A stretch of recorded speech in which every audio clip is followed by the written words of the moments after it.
नमस्कार दोस्तों, मेरा नाम है भालचंद्र। ब्रह्मांड सिद्धाश्रम में आप सभी का स्वागत है। आज के इस वीडियो में हम चर्चा चर्चा करेंगे सिंह राशि का मई 2023 का संपूर्ण राशिफल। कैसे होंगे ग्रह योग, कैसे होंगे ग्रहों के राशांतर और वह आपके राशि पर किस प्रकार से प्रभाव करने वाले हैं। आपके जीवन का ऐसा कौन सा क्षेत्र है जो कि सबसे ज़्यादा प्रभावित होने वाला है, सभी के बारे में डिटेल में चर्चा इस वीडियो में हम करने वाले हैं। अपना जो चैनल है ब्रह्मांड सिद्धि एस्ट्रो, इस चैनल पर मेष राशि से लेकर मीन राशि तक की जो सभी 12 राशियां हैं, इन सभी 12 राशियों का मई 2023 का राशिफल क्या होगा, इस विषय पर वीडियो अपलोड हो रहे हैं। आप उसका आनंद जरूर लीजिए। तो आज के इस वीडियो में हम चर्चा करेंगे सिंह राशि के बारे में। सबसे पहले आप ही की राशि का स्वामी सूर्य, उसके बारे में चर्चा करेंगे। जैसे कि जो सूर्य है, यह सूर्य आपके भाग्य भाव में भ्रमण कर रहा है और दिनांक 16 तारीख के बाद यह जो सूर्य है वो आपके दशम भाव में भ्रमण करेगा। तो पिछले करीबन 15-20 दिनों में आपने देखा होगा कि आपकी जो भी क्वालिटीज है, हालांकि आप में कॉन्फिडेंस काफी अच्छा होता है और आपकी जो भी क्वालिटीज है वो उभर कर सामने आ रही है और आप में जो ऊर्जा का स्तर है वो भी काफी अच्छा देखा जा रहा है। और आपकी जो राशि है उसकी जो मूलभूत क्वालिटी वही है कि आपका जो कॉन्फिडेंस है वो काफ़ी अच्छा होता है। तो वही करीबन आपने देखा होगा। अब यही जो बात है इस महीने के करीबन 15-16 तारीख तक रहेगी। जो भी आप काम करना चाहते हो, आपके मन में है, ज़रूर कीजिए, क्योंकि वो आगे जाके सफल होने की संभावना बहुत ही अच्छी बन रही है। 16-17 तारीख के बाद जो भी आपका कार्य क्षेत्र है उससे रिलेटेड भी कुछ अच्छी बातें आपके लिए हो सकती है, जो कि बहुत ही महत्वपूर्ण है। पिछले करीबन 10-15 दिनों में आपने देखा होगा कि जो बातें हैं वो आपके फेवर में बदलती जा रही है, जो कि बहुत ही अच्छी बात है। जहाँ पर आप काम करते हो, नौकरी करते हो या फिर व्यवसाय करते हो, वहाँ पर आपके काम के अप्रिसिएशन भी हो जाएंगे और आपके जो वरिष्ठ होंगे उनसे भी आपको अप्रिसिएशन मिलेगी। तो करीबन कुल मिला के देखा जाए तो ये जो संपूर्ण महीना है, मतलब मई 2023 का, वो आपके लिए बहुत ही ज़्यादा शुभ फलदायी साबित होगा। उसी प्रकार आपके करियर के मामले में भी कुछ अच्छे अपॉर्चुनिटी वगैरह आपको मिल सकती है। तो कुल मिला के देखा जाए तो ये जो संपूर्ण महीना है रवि के लिहाज से अगर देखा जाए तो वह आपके लिए शुभ फलदायी साबित होगा। इसके बाद हम चर्चा करेंगे मंगल ग्रह के बारे में। अब ये जो मंगल ग्रह है, यह मंगल ग्रह आपके राशि के लिए बहुत ही महत्वपूर्ण ग्रह माना जाता है, क्योंकि यह राजयोग कारक ग्रह है। केंद्र और कोण स्थान का अधिपति को होने के कारण यह जो मंगल है वो राजयोग कारक ग्रह कहलाता है, जो कि आपके लाभ भाव में भ्रमण कर रहा है और दिनांक 11 तारीख के बाद ये आपके व्यय भाव में भ्रमण करेगा। तो अब तक आपने पिछले करीबन 1-1.5 महीने में देखा होगा कि आपको इनकम के बारे में किसी भी प्रकार के प्रॉब्लम कॉम्प्लिकेशन ज़्यादा नहीं आए हैं। हालांकि इनकम मतलब आपका जो नेचर है, आप थोड़ा सा स्पेंडिंग ज़्यादा कर लेते हैं, तो स्पेंडिंग या फिर खर्चे ज़्यादा हुए रहेंगे, लेकिन इनकम तो आपकी काफ़ी अच्छी आ रही थी। अब करीबन 11-12 तारीख के बाद आपके जो खर्चे हैं वो ज़्यादा बढ़ सकते हैं। अननेसेसरी अनवांटेड खर्चे बढ़ने की संभावना काफ़ी ज़्यादा बन रही है, तो आपको उसी के ऊपर थोड़ा सा ध्यान देना आवश्यक है। उसी प्रकार आपके घर के जो सदस्य हैं उनके स्वास्थ्य के बारे में भी छोटी मोटी बातें हो सकती है, तो ध्यान रखिए, क्योंकि जो व्यय भाव का मंगल होता है वो आपके लिए ठीक नहीं होता। फिर भी आपको थोड़ा ज़्यादा कुछ काम करना पड़ सकता है, ज़्यादा एग्जॉस्ट आप हो सकते हैं। लेकिन कुल मिला के देखा जाए तो ये जो मंगल है, अगर आपको कहीं से लोन वगैरह लेना है तो वो बातें बिल्कुल भी नहीं करना, क्योंकि लोन के बारे में जो प्रॉब्लम आपके लिए थोड़े बढ़ सकते हैं। तो कुल मिला के देखा जाए तो जो मंगल का भ्रमण, जो भी आपके महत्वपूर्ण काम है वो आप 11 तारीख से पहले निपटा लो तो काफ़ी अच्छा होगा। इसके बाद हम चर्चा करेंगे बुध ग्रह के बारे में। ये जो बुध ग्रह है, ये बुध ग्रह आपका लाभेश भी है, धनेश भी है, तो पैसे के मामले में थोड़ा महत्वपूर्ण होता है, जो कि आपके भाग्य भाव में भ्रमण कर रहा है और पिछले करीबन 7-8 दिनों से यह वक्री है और इस महीने के मतलब मई के करीबन 15 तारीख तक ये वक्री रहेगा आपके भाग्य भाव में। तो यहाँ पर 2-3 बातें हैं, थोड़ा सा ध्यान देना आवश्यक है। आपको इनकम तो मिलेगी, लेकिन जैसा आप चाहते हो उस प्रकार से नहीं मिलेगी। उसी प्रकार आपके जो फ्रेंड सर्कल वगैरह रहेंगे उनमें आपसे उम्र से जो तो कम है उनके साथ भी छोटी मोटी बातों को लेकर तकरार हो सकती है। यहाँ पर सबसे महत्वपूर्ण बात, किसी भी प्रकार के महत्वपूर्ण इन्वेस्टमेंट करीबन 16-17 तारीख तक नहीं करना। हालांकि 16-17 तारीख के बाद का जो समय है उसमें जो इनकम सोर्स है वो काफ़ी अच्छे बन सकते हैं। जो भी प्रॉब्लम, जो भी थोड़ा बहुत आपको पैसे के मामले में थोड़े से प्रॉब्लम आए हैं वो काफ़ी मायनों में नॉर्मल होते हुए नजर आएंगे। इसके बाद हम चर्चा करेंगे सबसे महत्वपूर्ण ग्रह आपके राशि के लिए, वो है गुरु। जो गुरु है, ये गुरु आपके भाग्य भाव में आ चुका है, जो कि बहुत ही महत्वपूर्ण बात है और आपके लिए सबसे इंपॉर्टेंट बात भी कही जा सकती है, क्योंकि ये जो गुरु मतलब पिछले महीने अप्रैल के करीबन 21 तारीख के बाद वो आपके भाग्य भाव में आ चुका है, लेकिन इसके जो परिणाम है वो आपको इस महीने के मतलब मई के फर्स्ट सेकंड वीक से मिलना शुरू हो जाएंगे, जो कि बहुत अच्छी बात है। देखिए जो गुरु है वो गुरु आपके लिए काफी महत्वपूर्ण होता है, क्योंकि ये आपका पंचमेश भी है, अष्टमेश भी है। महत्वपूर्ण है इसे कौन स्थान का अधिपति के होने के कारण काफी महत्वपूर्ण होता है, जो कि आपके भाग्य भाव में भ्रमण कर रहा है।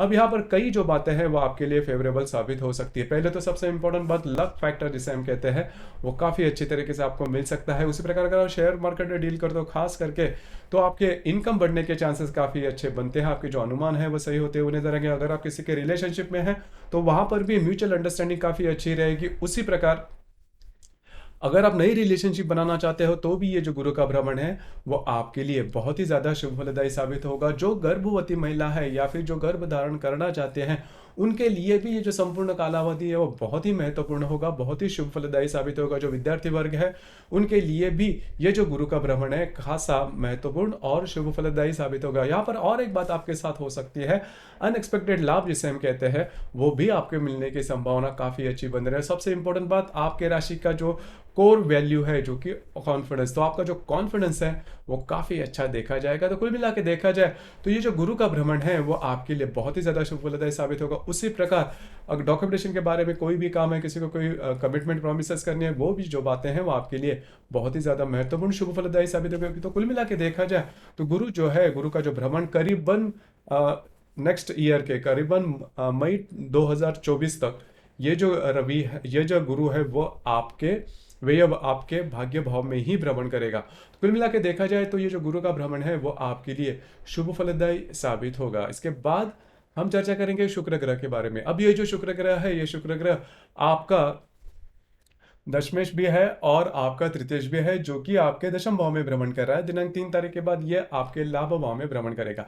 अब ये जो बात है वो भी आपके लिए शुभ फलदायी साबित होगी। पैसे के कुछ अच्छे स्रोत आपको मिल सकते हैं, आपके जो मित्र परिवार है उनसे आपको मदद मिल सकती है। डॉक्यूमेंटेशन की जो भी बातें हैं वो काफी इजीली पूरी हो सकती है। खास करके आपका जो भी कार्य क्षेत्र है उससे रिलेटेड कुछ अच्छे लाभ मिल सकते हैं। अगर आप कोई व्यवसाय करते हो तो उससे आपको जो मिलने वाला लाभ है वो खासा अच्छा देखा जाएगा।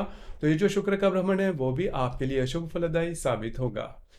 इसके बाद हम चर्चा करेंगे शनि ग्रह के बारे में। शनि जो ग्रह है वो आपका षष्ठेश है, सप्तमेश है, जो कि सप्तम भाव में स्वयं के राशि में भ्रमण कर रहा है।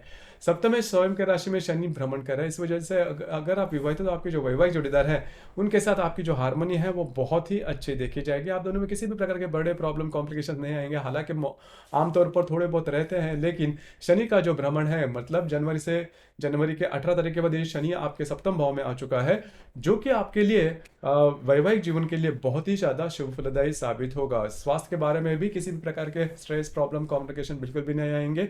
तो मोटे तौर पर अगर देखा जाए तो ये जो संपूर्ण महीना है, मतलब मई 2023 का, वो आपके लिए पिछले करीब में 1-1.5 साल से अगर तुलना करते हो तो धीरे धीरे आप में काफी अच्छी प्रोग्रेस देखी जाएगी। अब हम चर्चा करेंगे ग्रह योगों के बारे में। तो सबसे पहले दिनांक 1 तारीख को रवि और बुध की युति होने जा रही है आपके भाग्य भाव में मेष राशि में, जो कि बहुत ही महत्वपूर्ण और शुभ फलदायी साबित होगी। कुछ अच्छे लाभ वगैरह मिल सकते हैं, इनकम सोर्सेज आपके बढ़ सकते हैं, इनकम सोर्स के बारे में नई अपॉर्चुनिटी वगैरह आ सकती है। तो रवि बुध की जो युति है वो आपके लिए बहुत ज्यादा शुभ फलदायी साबित होगी। कुछ अच्छी इंट्यूशंस वगैरह भी आ सकते हैं कि किस तरह से आपकी जो इनकम है वो बढ़ाई जाए। तो कुल मिला के 1 तारीख को जो युति होने जा रही है रवि और बुध की आपके भाग्य भाव में, वो आपके लिए शुभ फलदायी साबित होगी। इसके बाद हम चर्चा करेंगे शुक्र और नेपचून का केंद्र योग भी होने जा रहा है। नेपचून जो कि आपके अष्टम भाव में है, शुक्र जो कि आपके लाभ भाव में है, दोनों का केंद्र योग होने जा रहा है। तो जहाँ आपके जो मित्र परिवार है, खास करके वहाँ उसमें जो महिला वर्ग होंगे उनके साथ छोटी मोटी बातों को लेकर मिसअंडरस्टैंडिंग हो सकती है। इसके बावजूद, इसके अलावा कोई बड़ी आपको प्रॉब्लम नहीं आएगी। सिर्फ जहाँ पर आप काम करते हैं वहाँ पर छोटी मोटी मिसअंडरस्टैंडिंग हो सकती है, लेकिन मोटे तौर पर अगर देखा जाए तो कोई बड़ी प्रॉब्लम, कोई बड़ी दिक्कत इस ग्रह योग के कारण नहीं होगी। उसी प्रकार दिनांक 9 तारीख को रवि और हर्षल की युति होने जा रही है आपके भाग्य भाव में। अब यह जो योग है वो आपके लिए बहुत ही महत्वपूर्ण साबित होगा। देखिए यहाँ पर 2-3 बातें हैं। इन दिनों में, मतलब 9 तारीख के यह जो योग है वो होने जा रहा है, उसका जो प्रभाव है 9 और 10 तारीख को खासा देखा जाएगा। तो इन दिनों में किसी भी प्रकार के महत्वपूर्ण निर्णय बिल्कुल भी नहीं लेना। अगर लेते हो तो वो निर्णय चूकने की संभावना बहुत ही ज्यादा बनती है। तो रवि हर्षल का योग इन दिनों में आपके जो सोच है वो भी काफ़ी बदल सकते हैं। छोटी-मोटी बातों को लेकर आप बहुत ज़्यादा एक्सट्रीम पर जा सकते हो और ऐसे निर्णय लिए जा सकते हैं जिसकी वजह से आपके जीवन की दिशा ही बदल जाए। तो आपको इन चीज़ों पर थोड़ा-सा ध्यान देना, अमल करना ज़्यादा आवश्यक है। रवि हर्षल की जो युति आपके भाग्य भाव में होगी, वो स्वास्थ्य के बारे में और आपके विचारों के बारे में थोड़ी टॉक्सिक होगी। तो आपको इस पर थोड़ा अमल करना आवश्यक होगा। उसी प्रकार दिनांक 13 तारीख को शुक्र और शनि का त्रिकोण योग भी होने जा रहा है। शुक्र जो कि आपके लाभ भाव में है और जो शनि आपके सप्तम भाव में है, दोनों का त्रिकोण योग होने जा रहा है। अब ये जो त्रिकोण योग है वैसे देखा जाए तो शुभ फलदायी साबित होगा, खास करके आपके जो वैवाहिक जोड़ीदार है उनके साथ कहीं बाहर घूमना फिरना हो सकता है। आपके जो मित्र परिवार है उनके साथ भी आपकी जो इंटरेक्शन होगी वो काफ़ी अच्छी देखी जा सकती है। तो कुल मिला के देखा जाए तो ये जो शुक्र शनि का त्रिकोण योग है वो आपके लिए शुभ फलदायी साबित होगा। ये जो शुभ योग है 13 तारीख को है, इसका जो असर है 12, 13, 14 इन 3 दिनों में ज़्यादा देखा जाएगा। उसी प्रकार दिनांक 15 तारीख को मंगल और नेपच्यून का त्रिकोण योग भी होने जा रहा है। नेपच्यून जो कि आपके अष्टम भाव में है, जब मंगल आपके व्यय भाव में है, दोनों का त्रिकोण योग होने जा रहा है। तो यहाँ पर किसी कारणवश आपका घूमना फिरना ज़्यादा हो सकता है, कुछ अच्छे इंट्यूशंस वगैरह आ सकते हैं। ज़रूर उस इंट्यूशन पर काम करना, क्योंकि भविष्य में जाके वो आपके लिए फायदेमंद भी साबित हो सकते हैं। अब ये जो ग्रह योग है 15 तारीख को है, इसका जो प्रभाव है वो करीबन 14, 15, 16 इन 3 दिनों में ज़्यादा देखा जाएगा। उसी प्रकार दिनांक 28 तारीख को गुरु और राहु की युति भी होने जा रही है, जिसे हम चांडाल योग कहते हैं। तो गुरु और राहु दोनों जो ग्रह है वो स्लो मूविंग प्लैनेट है। इस वजह से इस युति का जो प्रभाव है वो करीबन 25 मई से लेकर 30-31 मई तक देखा जाएगा। तो यहाँ पर 2-3 बातें है, उसके ऊपर थोड़ा सा ध्यान देना आपको आवश्यक होगा। सबसे पहले और महत्वपूर्ण बात, किसी भी प्रकार के महत्वपूर्ण निर्णय इन दिनों में बिल्कुल भी नहीं लेना। उसी प्रकार अगर आप किसी के रिलेशनशिप में है, मिसअंडरस्टैंडिंग हो सकती है। और सबसे इंपॉर्टेंट बात, अगर आप शेयर मार्केट में ट्रेड करते हो तो बिल्कुल भी आप किसी भी प्रकार के बड़े ट्रेड बिल्कुल नहीं करना, क्योंकि कभी कभी होता यही है कि हम बहुत ज़्यादा कॉन्फिडेंस में जाते हैं और आपकी जो राशि इसके लिए थोड़े स्पेशल है, कॉन्फिडेंस कभी कभी थोड़ा ज़्यादा होता है। तो इस वजह से बहुत ज़्यादा कॉन्फिडेंस में जाके आपके जो निर्णय है वो चूक सकते हैं, तो ध्यान में रखिए। उसी प्रकार दूसरी ज़्यादा महत्वपूर्ण बात, जैसे मैंने कहा कि अगर शेयर मार्केट में ट्रेड कर दो तो बड़े ट्रेड बिल्कुल भी नहीं करना। जो गर्भवती महिला है उनके लिए भी जो कालावधि है वो ठीक नहीं रहेगा। तो ये जो बातें हैं वो आपको ध्यान में रखनी ज़्यादा आवश्यक है। हालांकि उसके बाद का जो समय है या फिर उसके पहले का जो समय है वो ठीक रहेगा। उसी प्रकार इस महीने की जो पूर्णिमा है, जिसे बुद्ध पूर्णिमा भी कहते हैं, वो 5 तारीख को है और जो अमावस है वो 19 तारीख को है। पूर्णिमा और अमावस के दिन रविचंद्र का जो आकर्षण होता है पृथ्वी के प्रति वो काफ़ी ज़्यादा पाया जाता है। इस वजह से हम बहुत ज़्यादा इमोशनल होते हैं और इमोशन में जाके हम जो डिसीजन है वो हमारे चुकते हुए भी नजर आते हैं। तो कुल मिला के इन 2 दिनों में, मतलब इस महीने के 5 और 19 तारीख को, किसी भी प्रकार के महत्वपूर्ण निर्णय बिल्कुल भी नहीं लेना।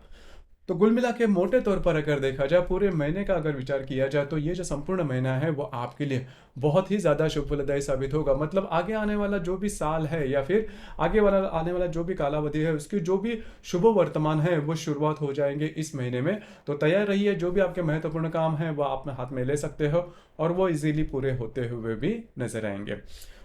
तो दोस्तों, ये था सिंह राशि के लिए मई 2023 का संपूर्ण राशिफल। आपको ये राशिफल कैसे लगा, आपने किस प्रकार से अनुभव किया, नीचे कमेंट बॉक्स में जरूर कमेंट करना। और अपना जो चैनल है ब्रह्मांड सिद्धि एस्ट्रो, इसे भी लाइक शेयर और सब्सक्राइब जरूर करना। धन्यवाद।